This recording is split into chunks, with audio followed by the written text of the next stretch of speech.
There is a particular tension you carry when the idea of letting go comes close, a tightening that happens before any clear thought forms, as if something inside you braces itself against an unseen drop. It is not panic in the obvious sense, and it is not fear that announces itself loudly. It is quieter than that, more restrained, more internal. The phrase itself, letting go, sounds gentle when spoken aloud, almost peaceful, but inside you, it carries weight. It suggests absence. It suggests looseness. It suggests a moment where the familiar grip softens and something unpredictable might follow. You may notice how quickly your mind moves to replace it with structure, with explanation, with reasons to hold on just a little longer. Holding feels active. Holding feels deliberate. Holding feels like presence.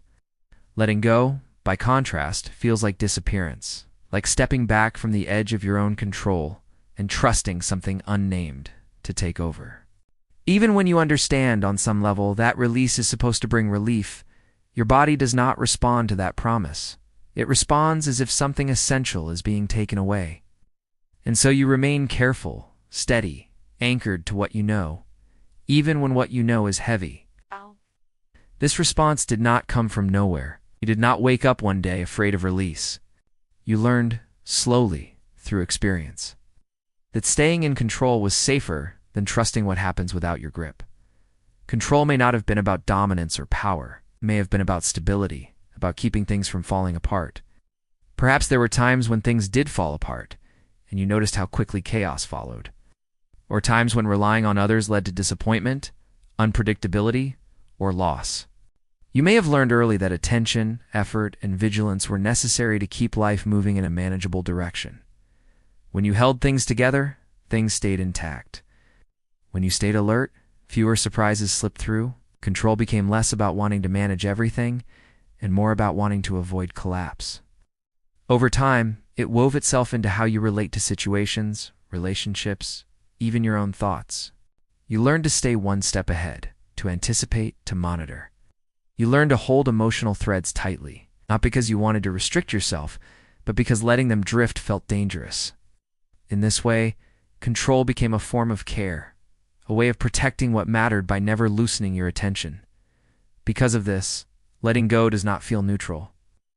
It feels like stepping away from responsibility, even when you are exhausted. It feels like neglect, even when holding on is costing you more than it gives. You may notice how your mind equates release with failure, with giving up, with losing something that defines you. There is a sense that if you stop managing, stop tracking, stop holding the emotional threads in place, something will unravel, something will be missed, something important will slip through the cracks. Letting go feels like inviting uncertainty into spaces where you worked hard to create order. It feels like surrendering the small, quiet systems you built to stay safe. Even rest can feel suspicious in this state, as if pausing your effort might cause everything to shift without your consent. And so you keep holding, even when your hands are tired, even when the weight has been pressing into you for a long time. There is a cost to this constant holding, though it rarely announces itself clearly.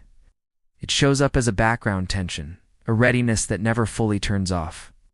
You are rarely fully at ease, even in moments that are supposed to be calm. Your attention remains slightly forward, scanning for what might need managing next. This vigilance does not always feel stressful. Sometimes it simply feels normal, becomes the way you move through the world, the way you stay connected, the way you maintain stability. But over time, the effort accumulates. The space inside you that could rest remains occupied by responsibility. The idea of release becomes increasingly unfamiliar, even abstract. You may notice how difficult it is to imagine yourself without this internal grip, how empty or exposed that image feels. Control has become part of your identity, part of how you recognize yourself. Without it, you are not sure who you would be or how you would remain intact. So letting go feels less like relief and more like erasure, less like freedom and more like falling. It helps to see that this fear is not irrational, it is not weakness. It is the echo of moments when control mattered, when holding on made a difference. You learned, through lived experience, that your effort could shape outcomes, that your awareness could prevent harm, that your involvement could stabilize situations that otherwise felt uncertain. These lessons settled deep, not as beliefs you consciously repeat, but as instincts. They show up as resistance when release is suggested, as discomfort when things feel too open-ended.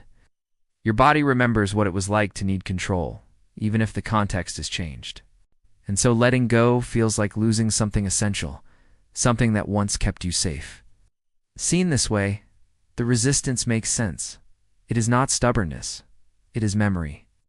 It is protection carried forward into the present. There is also a quieter layer beneath this, one that is harder to name. Letting go does not only mean releasing control over situations.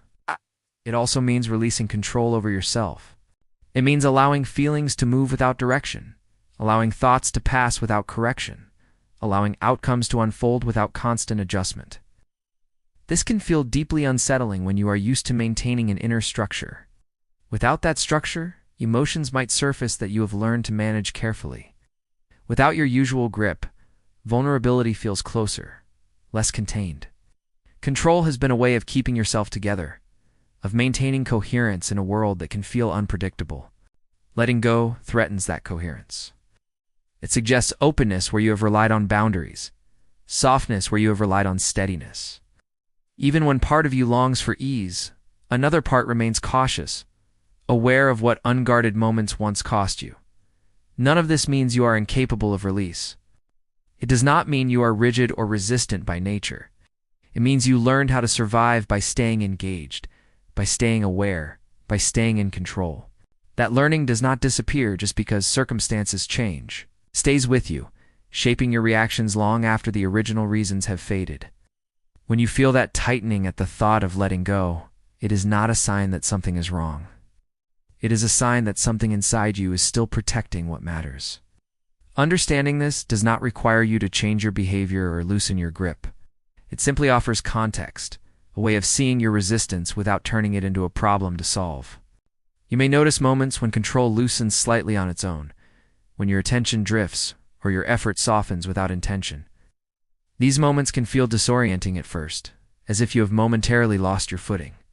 There may be a brief sense of exposure, a quiet uncertainty about what will happen next, and then, often nothing dramatic happens at all. Life continues. Things remain mostly intact. But even this can feel unsettling because it challenges the belief that your constant holding is the only thing keeping everything together. Rather than offering relief, these moments can increase your discomfort, as if they threaten the logic that has kept you safe. So you return to holding, to managing, to the familiar sense of control that keeps you oriented. There is no requirement here to move toward release, no expectation to soften or surrender or trust. Letting go does not need to be reframed as growth or healing or progress. It is enough to recognize why it feels the way it does. It is enough to acknowledge that control has been meaningful, that it has served a purpose. When you allow yourself to see this, something subtle shifts. The struggle becomes less about forcing yourself to change and more about understanding the landscape you inhabit. You are not failing at letting go. You are responding to a history that taught you to hold on. And so you can remain here, holding what you hold, without judgment. You can notice the tension without trying to release it.